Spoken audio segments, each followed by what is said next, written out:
I'll get started on the introduction of our next speaker, who is Dr. Kristiana Hansen, and she's given me permission to call her Christy. So Hansen is an associate professor in extension water resource economist in the Department of Agricultural and Applied Economics at the University of Wyoming. Dr. Hansen's research is in water resource economics, payment for ecosystem services, markets, and community resilience to water-based natural hazards. Current research and extension projects focus on analyzing the risks and impacts of different ways that Wyoming and other upper Colorado River Basin states could meet their obligations to downstream states under the Colorado River Compact. Other recent studies investigate alternative groundwater management strategies and collective decision-making over the Wyoming portion of the Ogallala Aquifer, and market design for compensatory mitigation conservation program in Wyoming. So we're happy to have Dr. Hansen speak with us today, and we'll hand over the mic to her. Thank you, Pat, for that nice introduction. And thank you, Dipon, for your great presentation. Your comments are an excellent introduction to the remarks that I'm going to make, because what we increasingly see across the western U.S. is that it's not just climate affecting water availability for agriculture, it's climate and institutions working together, often in unanticipated ways, to impact water availability for ag. And this is certainly the case in the Colorado River Basin. So the title of this presentation is Examples of Economic Impacts, but I'm not going to talk exclusively about that. There are a few impact studies out there, and I will reference them, but what I am mostly going to talk about is the general institutional framework within which decisions about water allocation are made, mostly in the upper basin, but also a bit in the lower basin for comparison, both at the regional level and then also at the individual farm or ag operation level. So water in the Colorado River Basin, this is a pretty big deal, right? There are 7 U.S. states and 2 Mexican states that receive water from the Colorado River Basin, which covers nearly 250,000 square miles, which includes 5.5 million acres of irrigated land and supplies water to 40 million people. The system also has a remarkable storage capacity, and the associated hydropower from that storage capacity brings power to millions of people and also provides revenues to fund habitat recovery efforts for a number of threatened and endangered species throughout the basin. So this is a remarkably interconnected water system and very productive, but it has been stressed in recent years. So let's take a look at the hydrology of the Colorado River Basin. The basin has been experiencing drought conditions for the past few decades. Here's a graph showing water supplies in blue over time since the early 1920s and showing water use over time in red. This is an older figure from 2012, but it still illustrates the point of increasing water use in red over time. So to the left of the dotted line, we see historical supplies and water use. And on the right-hand side of the dotted line, we see projected future supplies in blue and water use in red, still increasing upwards and exceeding available supplies in many of the scenarios that the U.S. Bureau of Reclamation was looking at in the study that they did that produced this figure.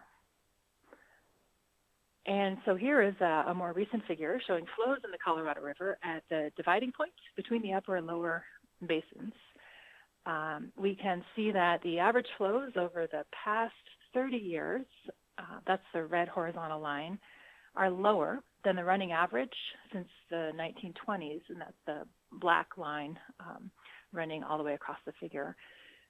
So if the dry hydrology that the Colorado River Basin has experienced in recent decades persists, upper basin states may face a higher risk of what's called curtailment. So under curtailment, the upper basin states of Colorado, New Mexico, Utah, and Wyoming would be required to turn off their post-1922 compact rights to some extent to reduce their consumptive water use and to help them meet their obligation under that Colorado River Compact of 1922 to not deplete flows of the Colorado River below a certain amount at that dividing point between the upper and lower basins lead vary. The upper basin states would meet this obligation by regulating off water rights in reverse priority because they're prior appropriation states, starting with the most junior and working backwards in time by priority date until their obligation under the compact was met. So next then, let's talk about the regional response that's been taking place in response to the lower flows that we've seen on the Colorado in recent years. So in 2013, following the 2 driest consecutive years in the basin since 1906, the Bureau of Reclamation and the 7 Colorado River Basin states began to draft drought contingency plans to think about how to deal with these projected shortfalls in water availability. Part of the drought contingency plan for the Upper Basin gives those 4 states of Colorado, New Mexico, Utah, and Wyoming the opportunity to explore the possibility of a demand management program. So under a demand management program, those 4 states would conserve and store some water that has historically been put to beneficial use to help them comply in the future with the 1922 compact. So this demand management program would be in contrast to a curtailment, right? A curtailment would be mandatory and uncompensated. You just have to, regulate off your water. But under a DM program, a demand management program, participation would be voluntary and compensated. So one of the things that Upper Basin states did to explore this idea of demand management was to undertake a pilot program, a system conservation pilot program from 2015 to 2018. So this was a voluntary, temporary, compensated program. Its purpose really was to see whether water users in the Upper Basin would be at all interested in participating in a compensated water conservation program to help the Upper Basin states reduce the risk of curtailment. And as you can see from the table at the bottom of this slide, the answer was a resounding yes. The program really gained momentum over the course of the 4 years in terms of enrolled acreage and consumptive use reductions from the program. Until, in the final year of the program in 2018, there were 19 projects across the Upper Basin funded in that final year of the program. And some of those 19 projects involved entire drainages, multiple producers on a single drainage participating. So all of the participants in that final year were ag water users, and most of that ag participation was what's called split season fallow on grass hayfields. And so producers would irrigate flood irrigate normally at the start of the season, and then they turn their water off to harvest their 1 cutting of hay. We're talking about high elevation here. So their 1 cutting of hay in mid to late July. And then they would get paid to not turn their water back on again afterwards. So over the course of the 4 years, approximately $8.5 million was spent on the program. And you can see that the price dropped steadily over time until it was $158 per acre foot of estimated consumptive use savings in 2018. And in that final year of the program, 25,000 acre feet in estimated consumptive use reductions were generated. So the SCPP, the pilot program, was very popular with participants. This makes sense. It was a voluntary program. So colleagues and I recently did a survey of ag water users in Wyoming, and we asked the 23 producers who had participated at least 1 year in the pilot program about their reactions to the program. And overall, the survey respondents reported being very satisfied with the program and that both they and their counties were better off as a result of the program. They also spoke positively about the financial benefits of participation. And they did note some negatives about the program, though: early drying up of hayfields and negative yield impacts in the year following enrollment in the program. There were also some concerns expressed about the long-term impacts of participation on water rights. So the program was well received, but the popularity of the program also raised a lot of questions about impacts if a larger demand management program were put forward in the future. And so what are some of those impacts of temporary reductions in water use if, and this is a big if the reductions in consumptive use came from agriculture instead of other sectors of the economy? And so, of course, we have agronomic concerns.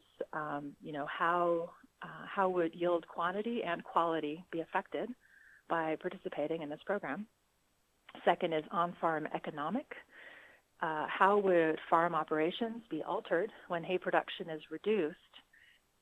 And so this is really a question about livestock operations and how integral hay production is to livestock operations and risk management on operations in the region.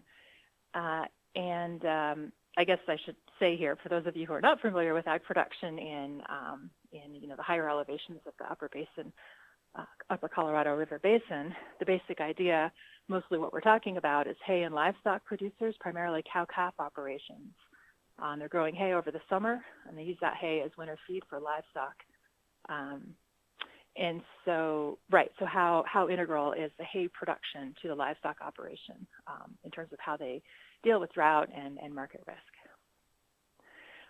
So then we also have downstream impacts on neighboring fields from changes in quantity and timing of return flows. We're talking about high elevation mountain valleys where there's a lot of interconnectivity between water users that divert water upstream to flood irrigate your fields. And so then eventually later on in the season, a lot of that diverted water upstream makes its way back to downstream producers' benefit later in the season. And then, of course, we also have similar ecological impacts related to quantity and timing of flows, related to wetland provision and other fish and wildlife habitats. And these are impacts that can be difficult to quantify. So, of course, we also have regional economic impacts. So we're talking with demand management about a voluntary program. So we know that the net impact to enrollees, actual program participants, is going to be positive. Otherwise, they would not have enrolled in the first place. But it's still, we're thinking about what the impacts would be to the overall regional economy. So what is the response of a region's economy to the shock of removing acres from hay production? So on the one hand, you have reduced hay production that negatively impacts the local economy, but then on the other hand, this is a compensated program, and so how does the additional spending that program participants do sort of offset these negative impacts from reduced hay production? So there have been a few regional economic impact studies undertaken in the Upper Basin around this demand management program concept. The first of them is in Wyoming. This is a study that's being done by me and colleagues here at the University of Wyoming, funded by the Nature Conservancy. And we're at the final stages of getting that ready to go. So that will be ready in a few weeks. And then there's another study in Colorado that came out this past fall. And so I think I just want to, mention, we can talk about the results of the Colorado study if you'd like. But what I think is most interesting, since we're talking about a voluntary program, is what the program needs to look like to attract enough producer participation to generate the consumptive use reductions that would make the program worthwhile from the perspective of meeting upper basin obligations to the lower basin states under the compact.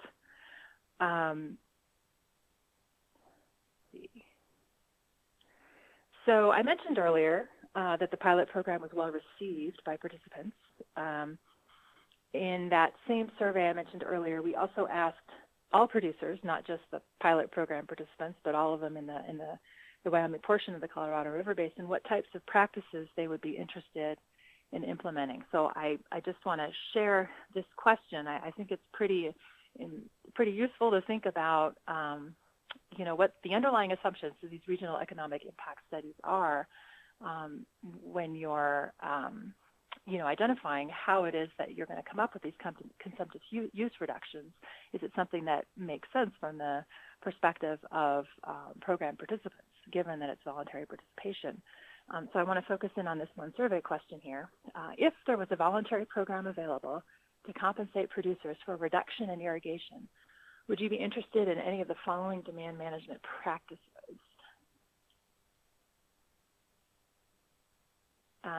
So I'm going to focus in on three answers that were provided. So in green, we see split season. So this is the practice that was implemented in the pilot program that I mentioned earlier. And it's relatively popular. 39% of respondents said, I'd be interested in doing that.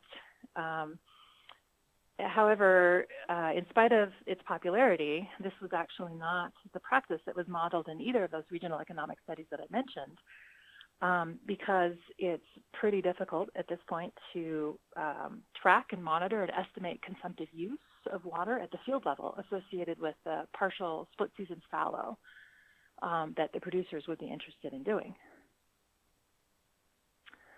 And the reason for this is because even after you shut water off, a crop is still consumptively using the water because it's being stored in the soil. And so in a demand management program, a producer wouldn't actually get credit for consumptive use reductions until the point at which all the water that had been applied before the shutoff date has been either used by the crop or evaporated.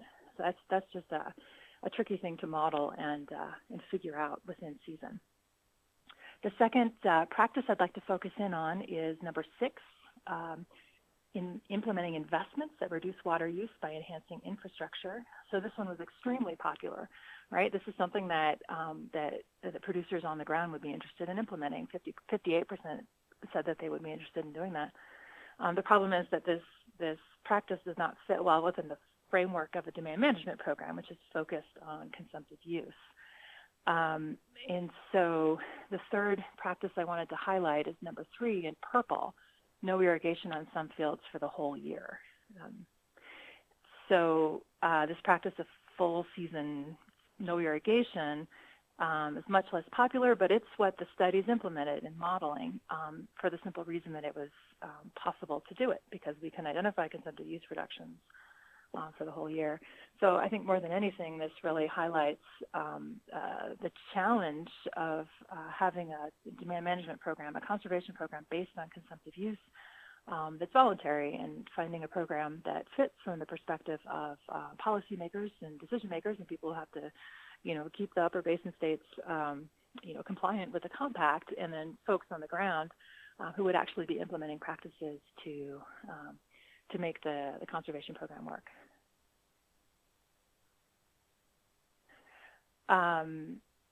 So these are some of the assumptions that both of those regional economic impact studies I mentioned made. I'll just briefly say that here we're talking mostly about flooded grass hay acres in these high mountain valleys, flood irrigation. And here we have this management practice of no irrigation for the entire season that I talked about. The Colorado study, at least for sure, assumed that there would be a 70% yield reduction in the enrollment year, and then a residual yield impact in the following year of 50%. And they assume participation payment is somewhere in the range of $200, $250 per acre foot. And of course, the program is temporary. We're not talking about a buy and dry situation. So I wanted to talk ever so briefly here about the lower basin in one conservation program there called Intentionally Created Surplus. And basically the point of raising this program is just to point out how relatively difficult it is to think about a demand management program in the upper basin based entirely on consumptive use reductions at the field level. And so I think, one of the challenges,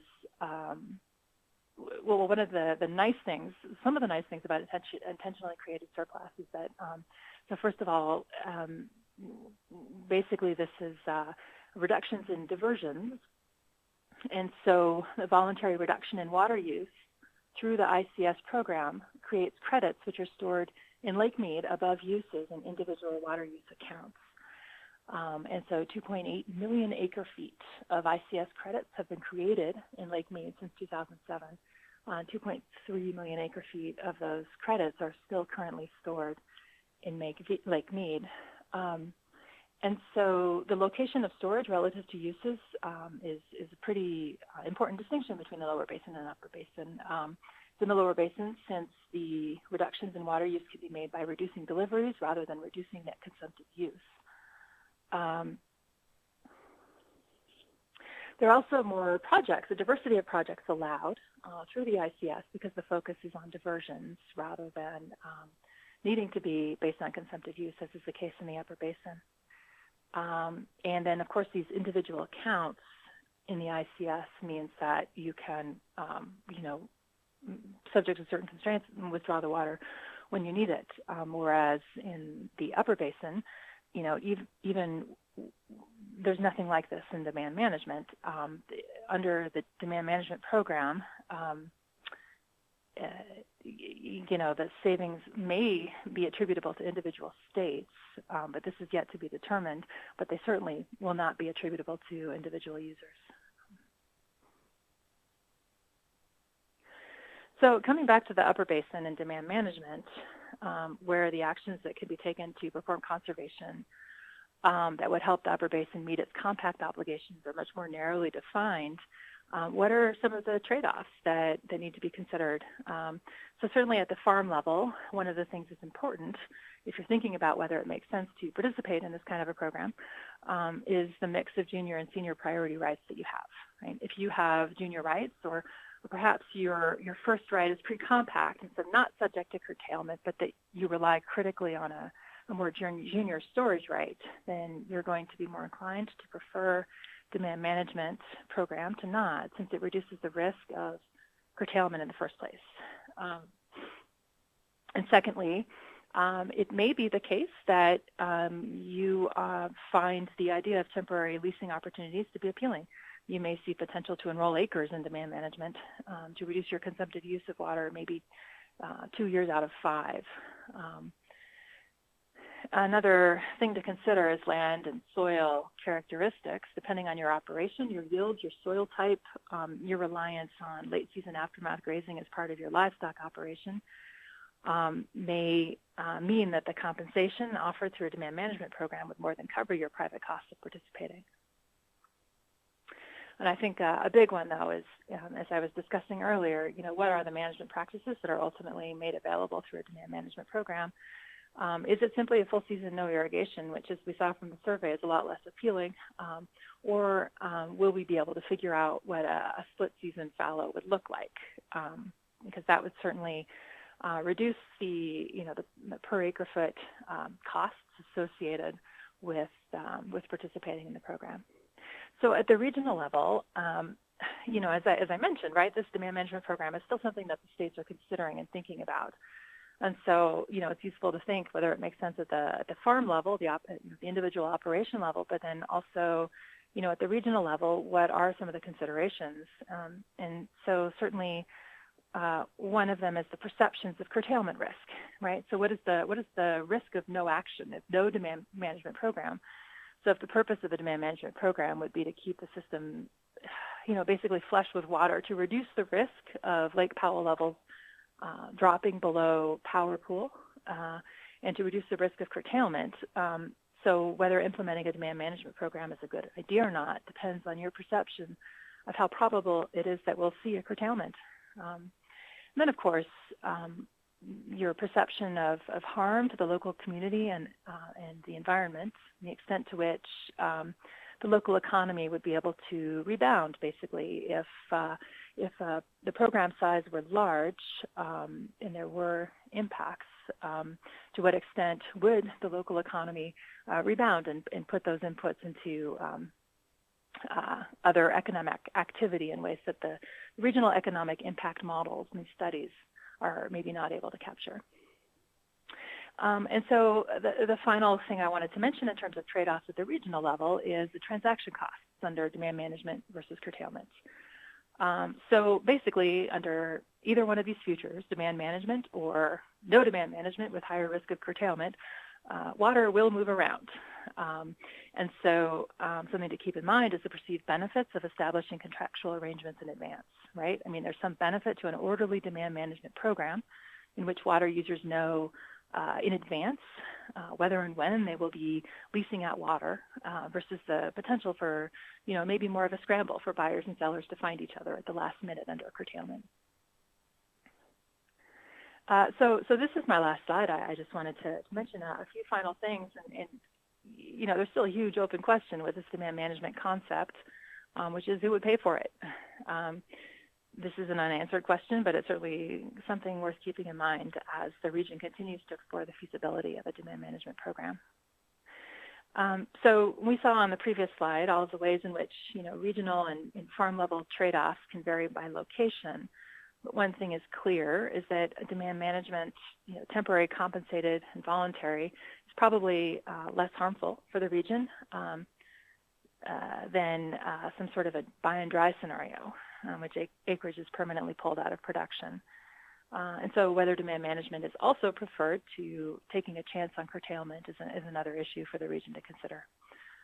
One thing that's really clear and that has come about from all of the studies and the modeling that's been done so far is a need for better data on the ecological, economic, and downstream impacts of moving water around. And this is particularly true for consumptive use estimates mid-season for that split season fallow option. Yeah, I'll just say, these demand management feasibility investigations are currently underway in all 4 upper basin states. And so there's still opportunity to learn more and to have an impact on decision making in those states. Thank you very much, Pat. Thank you very much, Kristi, for the great presentation. One quick takeaway that I have is that it's just grateful that we have both you and Tapan working on such important issues in the Colorado River Basin in California, which are critical to agriculture in the West and the U.S. So we're happy about that and grateful that you could be with us today to share your research findings and other insights.